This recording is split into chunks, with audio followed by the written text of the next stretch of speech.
Hello students, आज हम आपको कंपाउंड एंट्री एक्सप्लेन कर रहे हैं। वैसे जनरल एंट्री जो है 11th क्लास में जनरल एंट्री का बेसिक है, और यदि जनरल एंट्री की प्रैक्टिस आपको करना है तो 11th क्लास से अच्छा बेसिक आपको नहीं मिल सकता। यदि आपने 11th क्लास में जनरल एंट्री पर फोकस कर लिया तो फिर आपको ऑल टाइम कभी भी जनरल एंट्री में दिक्कत नहीं आएगी। वैसे भी अकाउंटिंग का जो इनिशियल स्टेज है वो जनरल एंट्री है।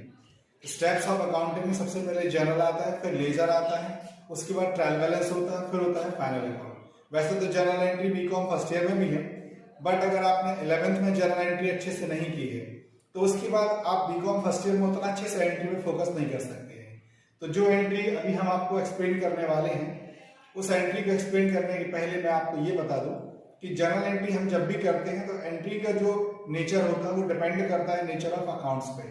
और नेचर ऑफ अकाउंट में अकाउंट्स की 3 कैटेगरी, इसके पहले मैंने आपको बताई थी, आज मैं फिर आपको रिपीट कर देता हूँ।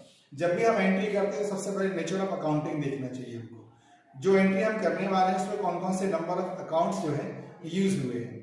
तो सबसे पहले जो अकाउंट्स है वो है, सबसे पहला है पर्सनल अकाउंट, जिसका रूल्स होता है debit the receiver, credit the giver. पाने वाले को डेबिट, देने वाले को क्रेडिट।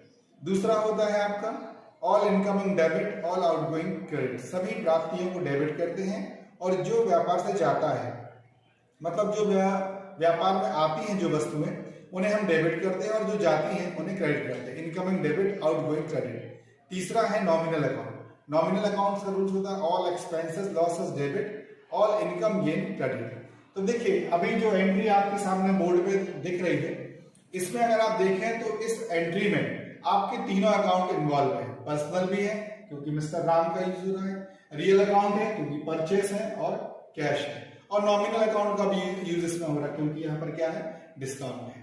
डिस्काउंट इनकम भी होता है, एक्सपेंसेस भी होता है। अगर डिस्काउंट रिसीव्ड है तो इनकम है, डिस्काउंट अलाउड है तो एक्सपेंसेस है।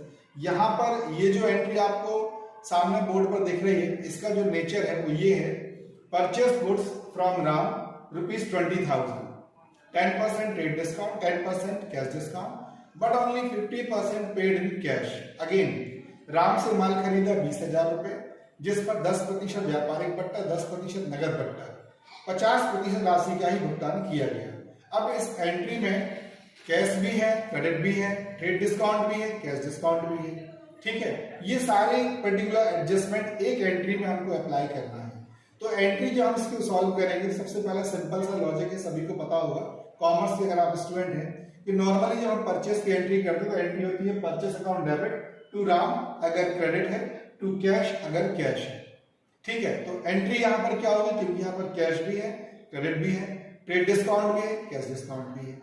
तो सबसे पहले आप देखिए कंपाउंड एंट्री क्या होगी, purchase account debit to Ram, to discount और टू कैश अकाउंट। ठीक, टोटल अमाउंट की वैल्यू कितनी है, 20,000, 20,000।